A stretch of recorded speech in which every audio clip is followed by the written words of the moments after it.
अस्सलाम वालेकुम, मैं उस्मान मलिक और आप देख रहे हैं नया पाकिस्तान। गवर्नर हाउस के सामने यहाँ मौजूद हैं और यहाँ पर पुलिस की भारी नफरी मंगवा ली गई है, एफसी बुला ली गई है, रेंजर्स बुला ली गई है। इतलात के मुताबिक जो राना सनाउल्लाह साहब हैं वो भी अंदर ही बैठे हुए हैं। सनम, इन्होंने तो सील वज़ीर आला हाउस करना था, कर गवर्नर हाउस दिया है, क्या वजह? बेचारे इतने डरपोक है, पहले पिटते जा रहे थे कि खान साहब आपने असम्बलियाँ तोड़ी, असम्बलियाँ तोड़े, हम ना इलेक्शन कराएंगे। अब खान साहब ने जैसे ही अनाउंस किया कि जी मैं तोड़ने लगा हूँ, उस दिन से सबके सब बारी बारी मरने वाले हुए हैं। मैं मतलब समझ नहीं रही भाई, इतनी मौत काहे को पड़ रही है तुम लोगों को?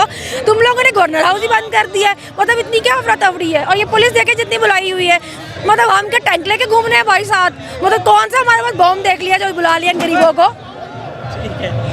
ये अभी झंडा जो लहरा ले, उनका जोश भी आप देख लें, इतने जोश से उन्होंने लहराया झंडा कि जो लाइटें हैं वो भी गिरा दिया। अच्छा, हम अपनी यही बात पे आते हैं, जो जिस घटिया लेवल की आज कर रहे हैं किरदार कुशी, फेक ऑडियोज़ आ रही हैं और इंतहाई घटिया लेवल की। मेरा ख्याल है इस पर अगर बात ना ही करते वो बेहतर था, लेकिन ये चूरन बेचने की कोशिश हो रही है, इसलिए हमें इस पर बात करना ज़रूरी है। क्या कहेंगे? ऑडियो तो बड़ी दूर की बात है, पिछले कुछ दिनों में बड़ी वीडियोस भी आई हैं। अगर हमारे लीडर इस तरह होते ना तो हम भी उन वीडियोस को बड़ा उछालते। वो तो वीडियोस थी, ऑडियोस भी नहीं थी। मगर किसी की पर्सनल लाइफ को इस तरह बेशर्मों की तरह बीच में लेके आना, और वो फेक लेके आना, मतलब आपकी तो वीडियोस असली थी, आप एक नई आप ऑडियो बना के लेके आते जो नकली होती है, जो एक घंटा भी नहीं गुजरता और वो साबित हो जाती है कि नकली है। मतलब इस तरह की हरकतें करके आप अगर कर लेंगे किसी की, चलो जी सच्ची थी ऑडियो, उसकी ऑडियो आने से क्या मुल्क जो डिफॉल्ट की तरफ जा रहा है वो रुक जाएगा? अब जो लोगों की नौकरियां गई हैं, फैक्ट्रियां कारखाने बंद हो गए, वो रुक जाएंगे? आपने लोगों के कारोबार बंद कर दिया। 8 बजे अब आप कहते हैं रेस्टोरेंट तक बंद हो, मार्केट बंद हो, लोग किधर जाएंगे? आपको पड़ी है कि ऑडियो वीडियो बना के ले आए हम, उसकी ऑडियो निकाल के लेके आके क्या ही कर लोगे? मतलब किसी की पर्सनल लाइफ, अगर हम पर्सनल लाइफ पे अटैक करने लगे, आपके पास बचे ही कुछ ना। मतलब आप लोगों को हम अगर बताने लगे आपके लीडरों के क्या किस्से हैं, आप लोग अपने घरों से ना निकल सको। वैसे क्या रीज़न है? वहाँ से इंतहाई घटिया किस्म की मुहिम आती है, लेकिन कभी यहाँ से नहीं बताया गया कि शहबाज शरीफ साहब क्या करते रहे, हमजा शहबाज क्या करते रहे, नवाज शरीफ साहब के जवानी के किस्से यहाँ से कोई नहीं छेड़ता। वजह क्या? देखिए इनके किस्सों पे ना कि ये जो दूसरों की बीवियाँ, ये खान साहब की बीवी की बात करते हो कि जिन्होंने इद्दत नहीं पूरी की हुई और ये उनके घर में रहते थे, इनको पता है। आपने लोगों की बीवियाँ उठा के किडनैप करके जबरदस्ती निकाह पढ़ाए हुए, आप कैसे से किस्से किताबों में छपे हुए हैं। आपकी बेटी के जो कारनामे पूरे किस्से मशहूर है पूरे पाकिस्तान में। हमजा शहबाज की बीवी थोड़े दिन पहले तक अदालत में रुल रही थी अपना हक लेने के लिए। शहबाज शरीफ के देखे पता नहीं कितनी बीवियाँ, उसकी तो बीवियों की गिनती पूरी नहीं है। किस की ऑडियो वीडियो नहीं निकली हुई इसकी? कभी आपने खान साहब के मुंह से नाम सुना इस तरह की बातों का? मतलब इतने बेशरम लोग हो, तुम्हारा सियासत में मुकाबला नहीं हो रहा, कोई असली चीज़ नहीं मिलती है, तुम बार बार उस बीवियों पे आ जाते हो। बीवियों पे नहीं काबू पाया जाता तो तुम लोग आ जाते हो उसकी ऑडियो बना के नकली। बस शर्म करो यार, मुल्क संभालो, मुल्क को देखो क्या हाल हो गया उसका। अच्छा, तो अभी जो पिछले दिनों हमने देखा, एक गुड को बैड को सिर्फ नवाज शरीफ शहबाज शरीफ साहब के तरफ से नहीं, यहाँ से भी खेला जा रहा है। मोने सलाई कुछ कहते हैं, परवेज़ इलाही कुछ कहते हैं, फिर मोने सलाई पहुँच जाते हैं खान साहब के पास। तो ये क्या सीन है? आप क्या कहेंगे इसको? आप क्या नज़र से देख रही हैं? मुझे लगता है जो मोने सलाई है ना वो 2022 की सियासत कर रहे हैं, जो परवेज़ इलाही है ना वो 1980 की सियासत कर रहे हैं, वो वहाँ पे रुके हुए हैं। और मोने सलाई मुझे लगता है अभी उनको, क्योंकि उनको नब्ज़ जैसे पता चलती है जनरेशन की, अभी आजकल के लोग क्या चाह रहे हैं, वो उस हिसाब से बात करते हैं। आप उनको ट्विटर पर देखें, वो इतने एक्टिव हैं। 2 दिन पहले उन्होंने फफे कुटनी लिखा हुआ था किसी को, और उसके बाद किसे लिखा था? ये क्या सीन है? वो जो एक्चुअल फफे कुटनी है उसी को लिखा हुआ था। और जैसे अभी राना सनाउल्लाह को कह रहे थे, बढ़ के मार रहे थे बड़ी के जी के, उन्होंने कहा भाई बैठा हूँ, फिर आ जाओ, कर लो, देख लो, जो करना कर लो। तो वो जिस तरह जो वो तरीके से सियासत कर रहे हैं ना, वो आज की जनरेशन देखना चाहती है। अभी की जो जनरेशन है ना, उनको एक बोल्ड पॉलिटिशियन चाहिए, जो ये हर बात में ये ना कहे कि हमें मसलियत करनी है, हमें मसलियत की सियासत करनी है। अभी की जनरेशन जो है ना, हमें एक बोल्ड स्टेप मांग रही है, क्योंकि 70-75 साल हो गए हैं ये मसलियत की सियासत ने कुछ भी नहीं दिया इस मुल्क को ना। तो मोना सलाई जो मुझे लगता है वो आजकल के दौर में कर रहे हैं सियासत, परवेज़ इलाही साहब 1980 में रुके हुए हैं, वो वहाँ से आगे ही नहीं बढ़े। अच्छा, मुझे ये बताएं, ये जो कहते थे असम्बलियाँ तोड़ दें, हम कल ही इलेक्शन करवा देंगे, अब खान साहब असम्बलियों की बात करते हैं, ये भागते हैं तहरीक एतमाद की तरफ। कह रहे थे ना, फिर उनको एकदम से याद आ गए ज़िमनी इलेक्शन के रिजल्ट याद आ गए, तो उन्होंने कहा ओह शिट, ये तो ज़िमनी इलेक्शन में हम इतना जलील हुए थे तो हमने क्या कह दिया, तो इसलिए फिर अब वो बेचारे कह के मुकर गए, यू टर्न, यू नो। तो इधर मैंने सुना ये बोरिया बिस्तरे भी लेके आए, लंबा स्टे है कोई? ऐसा ही बड़ा है हमारे पास, हम लाहौर की सैर करने का दिल कर रहा था ना उनका। कह रहे हैं डिफॉल्ट कर रहा है मुल्क। हाँ, नहीं, बड़ा पैसा राना साहब ने पंजाब बड़ी देर से नहीं देखा था, बेचारे तरसते फिर रहे थे, पंजाब नहीं आ सकते थे, हमारी हुकूमत ही ना माने नहीं दे रहे थे। तो उनका बड़ा दिल कर रहा था कि मैं पंजाब आऊँ, तो उसके लिए उन्होंने पहले ऐसे तो आने की हिम्मत नहीं हुई, पहले रेंजर बुलाई है, FC बुलाई है, पुलिस बुलाई है, उसके बाद वो आई है। अब इन पे जितना भी खर्चा हो उसकी खैर है, वो हम दे देंगे।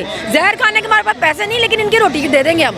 इसलिए आए हैं, हम अपने इस्तेहकाक के लिए आए हैं, अपने मुल्क की बका के लिए आए हैं, अपने मुल्क की खुद मुख्तारी के लिए आए हैं। मुझे बताएं गवर्नर कैसे इस्तेहकाक रखता है इस चीज़ का कि वो एक गैर आईनी इकदाम को आईनी पेश कर रहे हैं आवाम के सामने। हम कोई बेवकूफ़ लोग तो नहीं है, हम कोई जानवर तो नहीं है जिन्हें जिस चीज़ के पीछे लगाया जाए वो चल पड़ेंगे। ये कैसे कर सकते हैं? कानून की कोई पासदारी है, आइन की अमलदारी है, जिसको जब तक हम यकीनी नहीं बनाएंगे हमारा मुल्क कैसे चलेगा, कैसे तरक्की करेगा? मुझे बताएं। गवर्नर हाउस जो है, गवर्नर राज लगाने की बातें कर रहे हैं यहाँ पर। वो लगा के दिखाए गवर्नर राज, उसका गवर्नर राज 1 मिनट में हम अब उड़ाएंगे, क्योंकि हम अपने हक के लिए, अपने आईनी हक के लिए हर तरह से तैयार हैं। तो अगर एक दफ़ा वो पहले वाली एपिसोड दोबारा कर दी जाती है, कंटेनर्स लगा दिए जाते हैं, गवर्नर हाउस लग जाता है, क्या करेगी?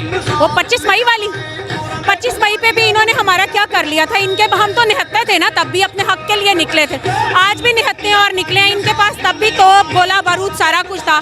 इन्होंने हम खवातीन को नहीं बख्शा, हमारे बच्चों को नहीं बख्शा, हमारे भाइयों को शहीद किया, लेकिन हम डटे रहे, खड़े रहे, क्योंकि हम हक के सिपाही हैं।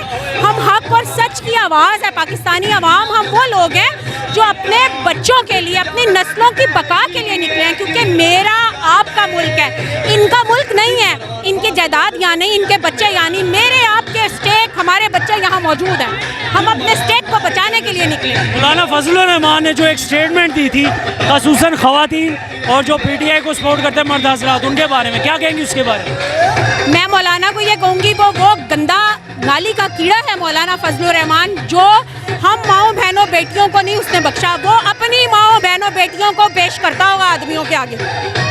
ये आप देख सकते हैं शदीद गुस्से में जो है अपना इजहार कर रहे हैं अपने जज्बात का।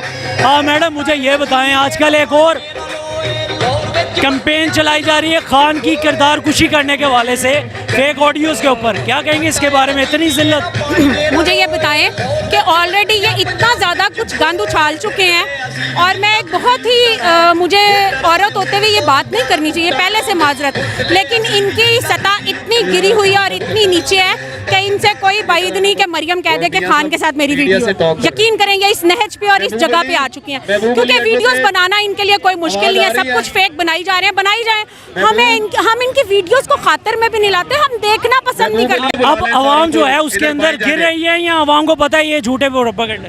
आवाम को पता है ऑलरेडी। आप मुझे ये बताएं कि पिछले 9 ज़िमनी इंतखाबात को देखें, आप बल्दियात देखें कश्मीर की, उसमें हमने कितना अच्छा इनको टफ टाइम दिया और हमने सीटें निकाली हैं, और सारे ज़िमनी ये हारे हैं, और जहाँ 2 जगह ये जीते हैं वहाँ रजीम चेंजर्स की मदद से जीते हैं। तो इनको ये पता है कि अवाम की ताकत खान साहब के साथ है। हम अपने वोट के जरिए, अपने मैंडेट के जरिए लड़ेंगे।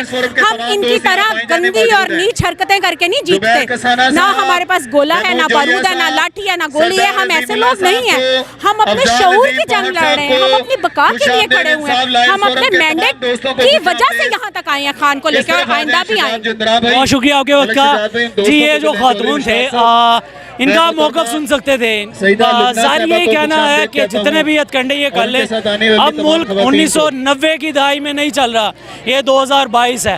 अवाम के ऊपर इस झूठे प्रोपेगेंडा का कोई असर नहीं। आप देख रहे थे नया पाकिस्तान और